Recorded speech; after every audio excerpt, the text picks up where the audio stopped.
Bienvenidos al podcast del Colegio de Contadores Públicos de Guadalajara, Jalisco. Queda con ustedes el anfitrión de este espacio, Víctor Montes Rentería.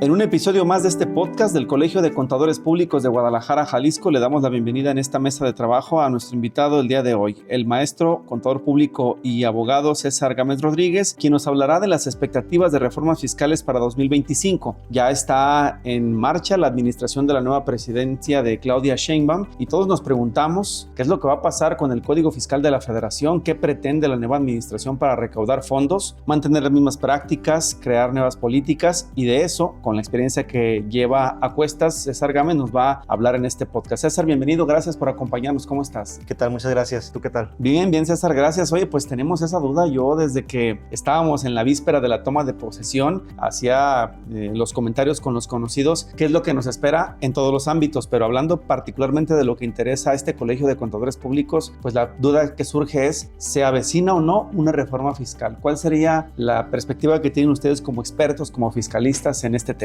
Cuéntame. Sí, mira, como todos tenemos presente, el gobierno acaba de cambiar, acaba de entrar en funciones el 1 de octubre, entonces siempre en los primeros años o cuando se da este cambio de poder, la iniciativa de reforma fiscal no es algo tan habitual, o por lo menos no es algo tan sustancial, ¿no? Pudiéramos esperar algunas mínimas adecuaciones, eso desde una perspectiva de lo que ha ocurrido en los cambios de los últimos sexenios, pero aquí tenemos una situación muy especial, que el cambio de gobierno obedece a personas del mismo partido político, y ahora que ya tomó poder la presidenta, pues ella tenga ya un documento pretrabajado, preelaborado dentro de pues la fuerza política a la que correspondía en aquel entonces y ahora como presidenta, y darle seguimiento a todo lo que ha hecho el presidente en un sentido de obtener los recursos económicos necesarios, y que evidentemente la parte fiscal es de lo más sustancial en cuanto a los ingresos del gobierno, y en ese sentido que ya tengan algo elaborado desde antes,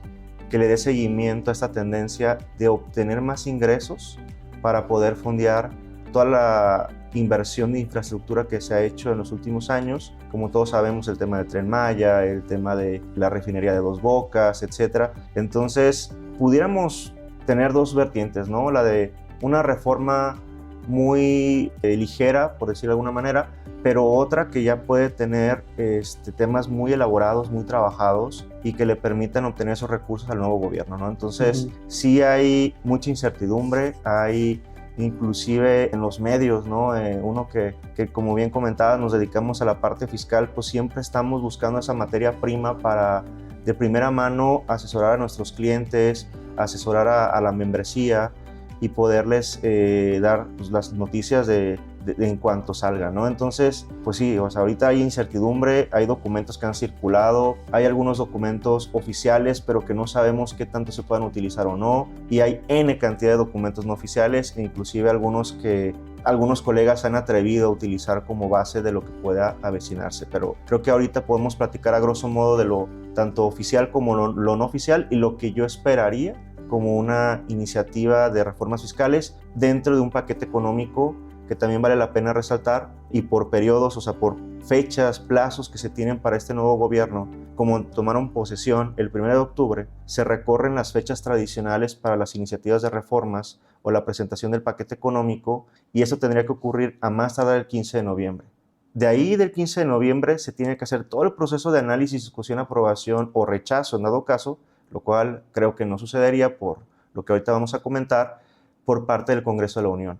Y en ese proceso de análisis se tiene hasta el 31 de diciembre, si es que el Congreso se va a un periodo extraordinario de sesiones.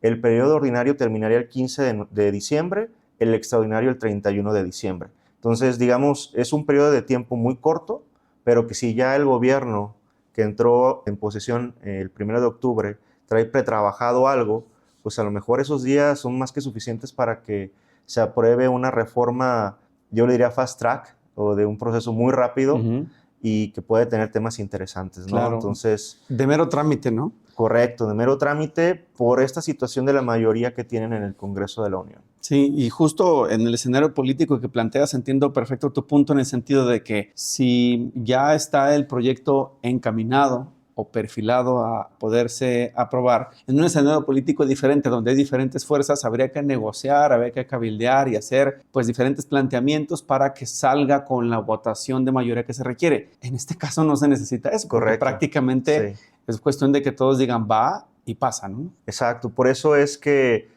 aunque parecería un poco atípico, una reforma fiscal sustancial puede suceder. Nos pueden dar la sorpresa de tener algo pretrabajado y el margen de acción va a ser muy corto para los contribuyentes porque va a ser información que hay que digerir muy rápido para poderla entender y aplicar el 1 de enero de 2025, ¿no? Entrando el año fiscal de inmediato. Exactamente. Y tomando en cuenta el histórico de los cambios de gobierno y las transferencias del poder en las administraciones, ¿sí se podría esperar que en el primer año rápidamente haya una reforma fiscal? Eso es lo que estamos acostumbrados a ver.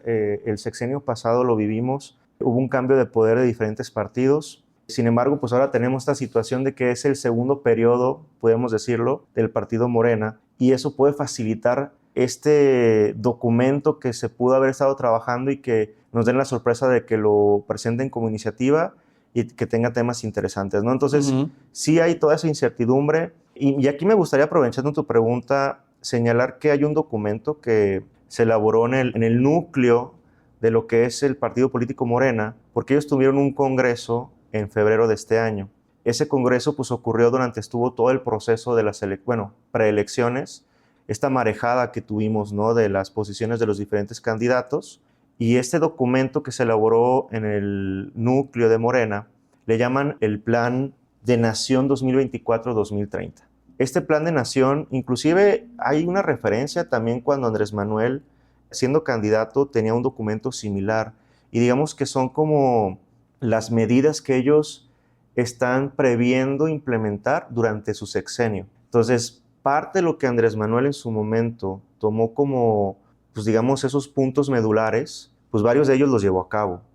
Y basados en este documento de aquel entonces. Ahora, con el nuevo documento del Plan de Nación 2024-2030, hay temas interesantes de llamar la atención en materia fiscal. Es un documento que tiene N cantidad de puntos, son como 21 puntos en diferentes materias, no nada más la fiscal, pero pues aprovechando la pregunta y sobre el enfoque que tenemos en esta discusión, referenciarte o resaltar lo que está en materia fiscal, ¿no? Y por ejemplo, yo quiero poner sobre la mesa 3 puntos. En ese documento se señala un impuesto a las grandes herencias, se habla de un impuesto a las grandes fortunas y un impuesto a las ganancias de empresas monopólicas. Aquí entraremos en una discusión de, oye, pero estás hablando de impuestos nuevos cuando el acuerdo, el compromiso del anterior gobierno, y que entenderíamos que sería un compromiso heredado al nuevo gobierno, pues es no implementar nuevos impuestos. Así es, sí. Entonces, nos llama la atención que en este documento del Plan de Nación vengan estos 3 conceptos que acabo de señalar, que aparentemente nos darían el entendimiento de nuevos gravámenes. Pero aquí también es en donde la técnica legislativa y el entendimiento que pudiéramos tener puede cambiar drásticamente. ¿A qué me refiero? Cuando nos dicen impuesto a las grandes herencias, pues uno diría, oye, pero si haces adecuaciones a la ley del impuesto sobre la renta, que es el impuesto por excelencia que grava la obtención de los ingresos, el incremento en el haber patrimonial de los contribuyentes, pues simplemente con hacer ciertas adecuaciones en el texto de esta ley preexistente, se puede implementar implícitamente un impuesto a las herencias, porque hay que recordar que en la ley de impuesto sobre la renta están exentas las herencias, los legados y los donativos en ciertos casos, pero digamos limitado, enfocado principalmente a donativos entre padres e hijos, abuelos, o sea, en familiares de línea recta y no los colaterales, pero digamos, para manejarlo de forma general, pues los donativos tienen esa exención con esas particularidades. Aquí cuando nos hablan de un impuesto a las grandes herencias, no nos hablan de los donativos, no nos hablan de los legados, solamente de las herencias. Entonces pudiéramos pensar que solamente quieren irse a esa parte de lo que hoy en día está exento, quitarle la exención y matizarlo de tal forma que sí persiga ese objetivo de grandes herencias. Y lo digo entre comillas porque entonces ya entramos en una discusión de ¿qué son las grandes herencias? ¿Qué son las grandes herencias? Sí, exacto. Claro. Aquí me gustaría poner como referencia en Estados Unidos, en su sistema tributario ellos tienen un impuesto a las herencias que es un impuesto diferente al que te grava el ingreso o la ganancia. Ellos no lo tienen como nosotros en nuestra legislación en una sola ley, lo tienen segregado. Pero cuando uno pensaría, oye, grandes herencias, en el caso americano ellos tienen una exención. Ellos tienen una exención de aproximadamente $10 millones para los que son residentes fiscales en Estados Unidos. Para los que son residentes en el extranjero, que tienen bienes en Estados Unidos, que también se les gravaría con este impuesto a las herencias, ellos tienen una exención muy limitada, como de $500,000, para poner una cifra ahí aproximada. Comparando $500,000 contra $10 millones, pues es abismal. Una gran diferencia, claro. Y es por eso que pues cuando un extranjero como los mexicanos invertimos en Estados Unidos, pues debemos de tener cuidado con ese impuesto, porque sin ser residentes allá podemos ser sujetos del mismo, ¿no? Pero regresando a la comparativa que quiero hacer con México es, bueno, si me hablas de las grandes herencias, tendrías que poner un umbral que permita la exención que abarque a la mayor parte de la población. Entonces ahí es la discusión, oye, ¿cuánto? Pero fíjate lo curioso de aquí que ya tuvimos en su momento, en 2018, una iniciativa de un impuesto a las herencias. Ese impuesto permite una exención hasta de $10 millones. Nada que ver con $10 millones o haciendo la conversión a pesos. Entonces, este término de grandes herencias es en donde va a ser muy discutible qué monto sí se permite de exención, pues que abarca a la mayoría de la población, ¿no? Y que otra vez, sin necesidad de que sea un impuesto distinto, con adecuar a uno preexistente, logras el objetivo. Sí, un poquito como lo que se hizo con el impuesto al ahorro, ¿recuerdas, no? Cuando el porcentaje que se consideraba cuando tenías recursos invertidos en alguna compañía a un plazo específico, también subieron y se decía que le afectaban pues a un grupo particular de la población, pero al final de cuentas era para todos los ahorradores, ¿no? Correcto. Entonces esa es la parte que a lo mejor habría que revisar con detenimiento, y las controversias entonces tendrán que verse hasta enero. En este documento del proyecto de nación, te digo, trae estos 3 conceptos de aparentemente nuevos impuestos. Yo sinceramente creo que eso no lo veríamos de forma inmediata. Yo creo que la tendencia de una reforma fiscal, si es que se presenta algo sustancial, tendría que estar enfocado a incrementar la base impositiva de los contribuyentes, ¿no? Y creo que entonces ahí entraríamos a cuál ha sido la tónica de los últimos años o las últimas reformas fiscales.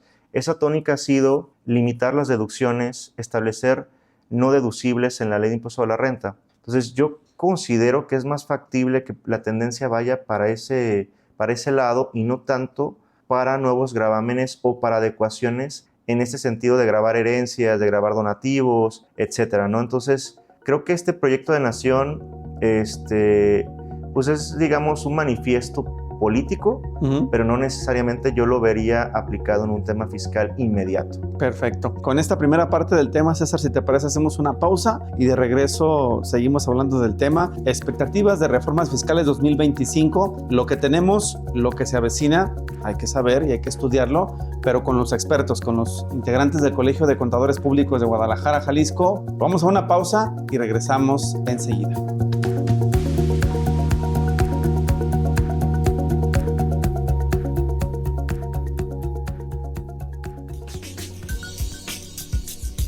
Del lunes 28 de octubre al viernes 1 de noviembre asiste a la Semana CAPEI 2024. En este evento, los socios del Colegio de Contadores Públicos e invitados conocerán los temas más relevantes analizados en la Comisión de Apoyo al Ejercicio Independiente en materia corporativa, fiscal, laboral y de inteligencia artificial del SAT. También conocerá sobre las controversias de la legislación de precios de transferencia en personas físicas, el Plan Maestro de Fiscalización y acciones preventivas persuasivas del SAT a contribuyentes y proveedores de actividades vulnerables. Reserva tu lugar en la página web del Colegio de Contadores, www.ccpg.org.mx, y podrás participar además en el panel de expertos en tópicos en materia laboral y de seguridad social. La fecha límite de registro es el viernes 25 de octubre. Aprovecha el registro al 3x2 y facturas a la misma razón social tus entradas a la Semana CAPEI 2024. Para más información, llama también al 33 36 29 74 45. En un momento más, continuamos con el podcast.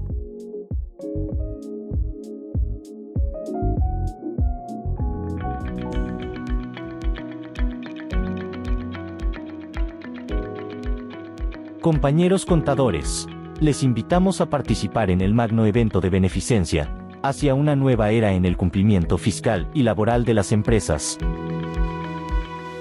En esta conferencia, en la que puedes participar de manera presencial o virtual, conocerás las mejores prácticas en temas de cumplimiento fiscal y laboral, como los puntos a considerar en la materialidad en las revisiones de las autoridades fiscales, la facturación electrónica y los temas sobre los que más audita el SAT, así como las reformas laborales que se advierten para 2025. El evento inicia el martes 29 de octubre y tienes hasta el lunes 28 para registrarte en cualquiera de las dos modalidades. Aprovecha el descuento del 3x2 si facturas tus registros a una misma razón social. También hay cuotas especiales para estudiantes, asociados y personal de asociados. Recuerda que desde la página web del Colegio de Contadores Públicos puedes registrarte en nuestros cursos tan solo con tu nombre y correo electrónico. Lo recaudado en este evento será donado por el Colegio de Contadores a una institución de la beneficencia pública. Y recuerda, cada pequeño acto de bondad tiene el poder de cambiar el mundo.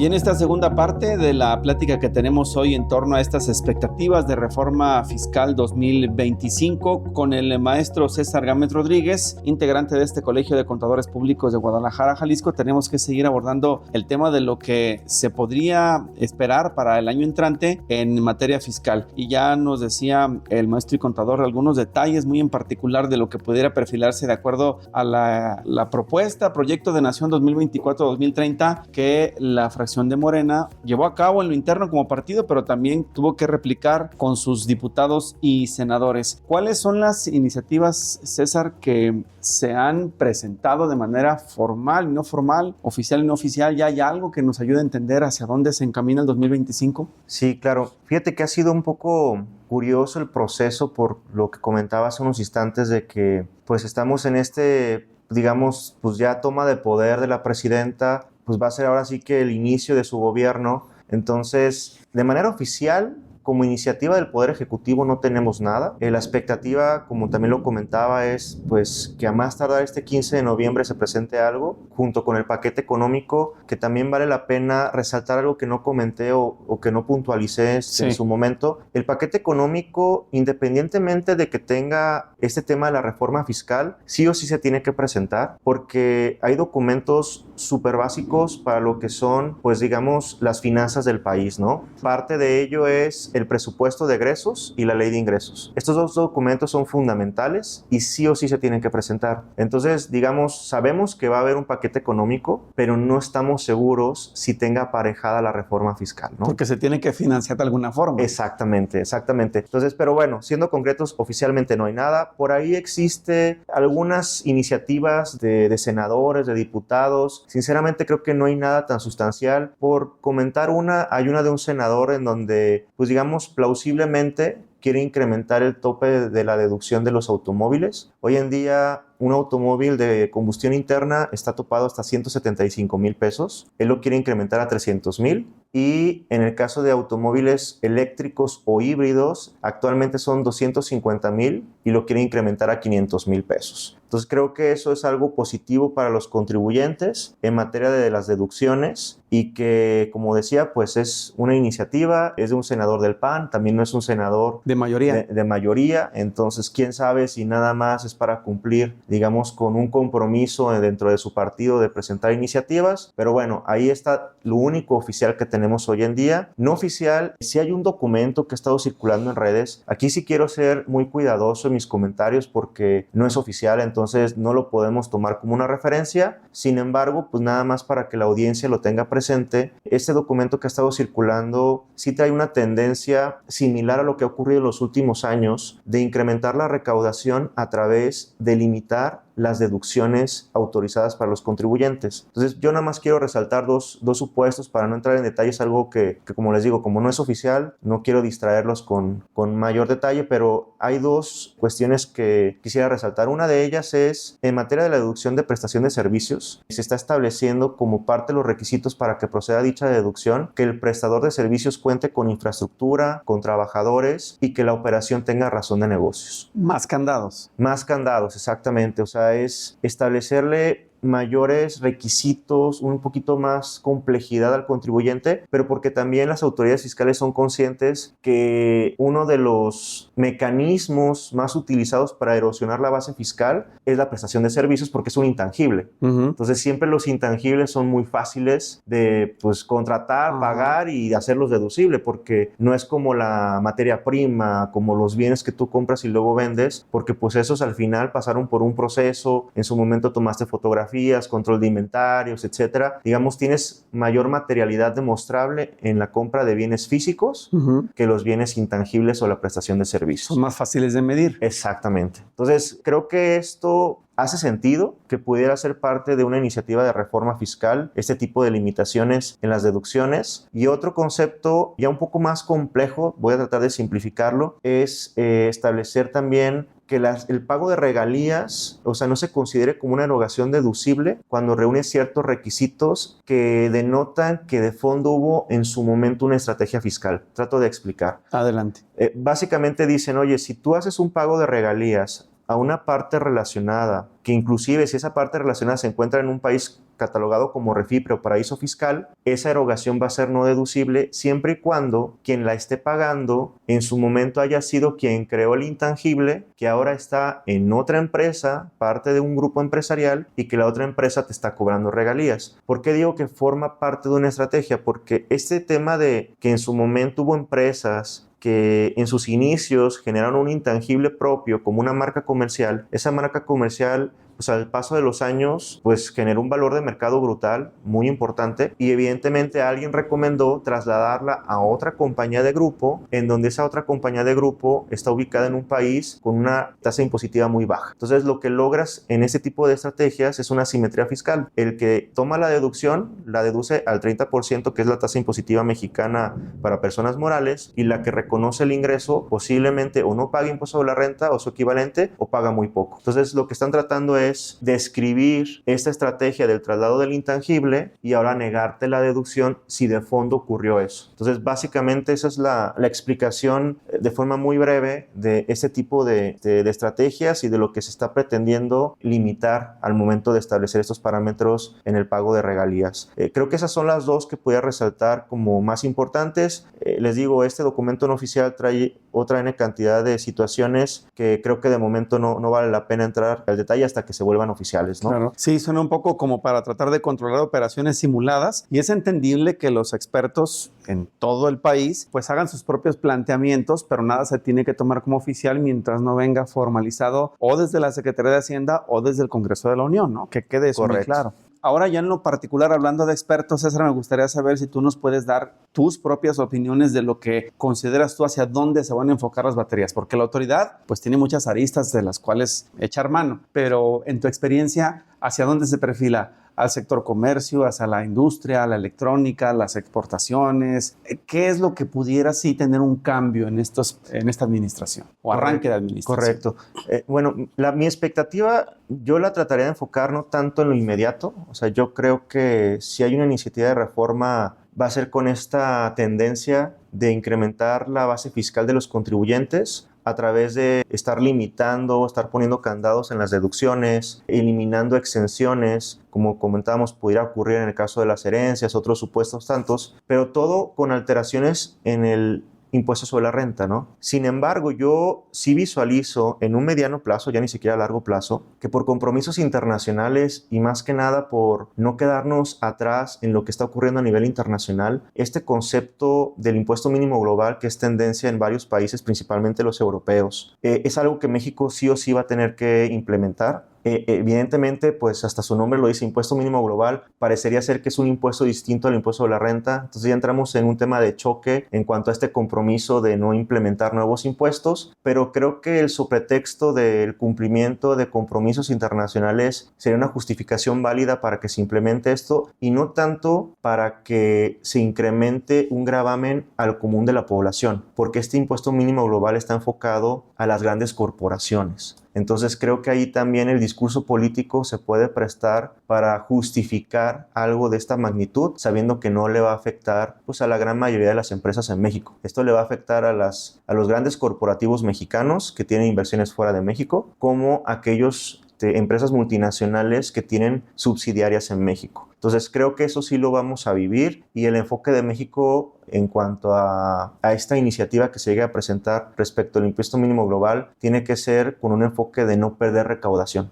Por eso yo digo, es no quedarnos atrás de la tendencia internacional con el afán de no perder recaudación por no implementar algo que los demás sí lo están haciendo. Y fuera de ello, sinceramente creo que la tendencia va a continuar en hacer algunas adecuaciones. Digo, por comentarte un supuesto que nos ha tocado en la práctica profesional luego vivir con auditorías del SAT, evidentemente no les gusta cuando la justificación del contribuyente para tomar una deducción, digamos, está basada en el texto de ley, pero a lo mejor no tiene de fondo un aspecto de operaciones de mercado. ¿A qué me refiero? Es muy común que las empresas en México hagan o obtengan préstamos con empresas en el extranjero y que los préstamos tengan ciertas condiciones favorables, de que hay un diferimiento en el pago de los intereses a 1 año, 2 años. No es que no se vayan a pagar, simplemente no se pagan en ese momento, se pagan después. Eso no les ha gustado tanto a las autoridades fiscales, entonces no me extrañaría que en su momento se comience a limitar y que para efectos de que se puedan deducir los intereses tengan que estar efectivamente pagados. Entonces creo que por ahí puede haber ciertas adecuaciones en pagos al extranjero, en operaciones domésticas. Entonces creo que trabajo vamos a tener bastante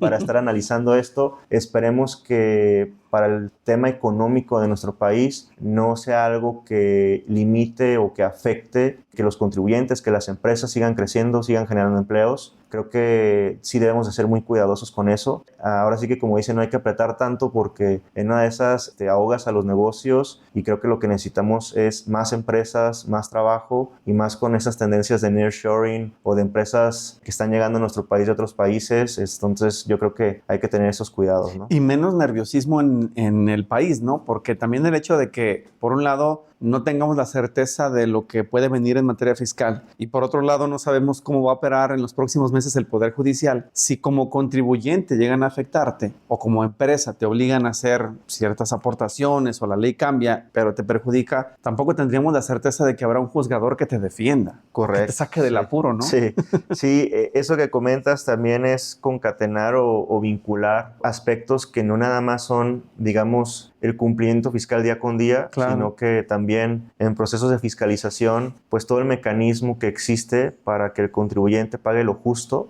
dentro de lo que se establece en la norma, ¿no? Y si estamos viviendo un cambio tan importante, tan significativo como la reforma del Poder Judicial, pues sí, genera incertidumbre, y creo que esas bases se tienen que establecer de forma muy sólida con las leyes secundarias y con otras cuestiones al respecto, antes de estar hablando de una reforma fiscal que se preste a más discusión, porque también es muy común que cuando hay una reforma fiscal se presenten amparos por aquellos contribuyentes que no están muy de acuerdo, y estos juicios de amparo pues evidentemente se presentan ante el Poder Judicial. Pero si el Poder Judicial está en una encrucijada, estás dejando en un estado de indefensión a los contribuyentes. Entonces creo que sí hay que cuidar en su contexto todo lo que conlleva este tipo de cambios normativos, ¿no? Claro. Por último, maestro César Gámez, ¿al pequeño contribuyente algo? ¿Personas físicas o nada? Fíjate que oficialmente no, y regresándome al documento no oficial, hay unas adecuaciones mínimas que se están proponiendo en este documento no oficial, principalmente en el RECICO, este régimen simplificado de confianza. Creo que son adecuaciones positivas para los contribuyentes de ese régimen, no es algo que les afecte, continúa en este documento no oficial ese régimen que creo que ha sido algo que el pequeño contribuyente ha aprovechado, porque estás hablando de contribuyentes que ganen al año o perciban hasta 3,5 millones de pesos, pagan una tasa impositiva del 2.5%, que son como 87,000, 88,000 pesos anuales, lo cual es un impuesto muy bajo, y pues creo que ha ayudado a la economía de este pequeño contribuyente. Entonces eso continúa, eso no se está alterando, sí con algunas adecuaciones positivas. Y lo otro es que se está previendo en la parte de los incentivos o los beneficios económicos que se están proponiendo, como esta pensión del bienestar, que sea un concepto exento para las personas físicas que lo perciben. Entonces creo que eso también ayuda, porque al final es que el flujo llegue libre de impuestos para estas personas que reciben este tipo de beneficios del gobierno. Creo que eso es lo que te puede resaltar en materia de personas físicas. Fuera de ello no tengo presente algo significativo, pero bueno, esperemos al documento oficial a ver si se confirma lo que acabo de decir o si tenemos alguna sorpresa que esperemos también sea en pro o en beneficio del contribuyente. Perfecto. Pues estimados oyentes, lo que usted acaba de escuchar son las expectativas en materia de reforma fiscal para 2025. Nos acompañó el contador público certificado maestro César Gámez Rodríguez. Muchísimas gracias por la orientación y pues estaremos atentos si ya ha llegado el momento que se presenten las reformas. ¿Hay algo más que aclarar o que nos tengas que actualizar? Te invitamos al podcast de nuevo, César, para que estés aquí con nosotros. Muchas gracias. Llegamos al final de este podcast. Muchísimas gracias por su atención. Soy Víctor Montes Rentería. Cuídese mucho. Lo esperamos en la próxima emisión de este espacio de comunicación. Hasta luego. Gracias por habernos acompañado.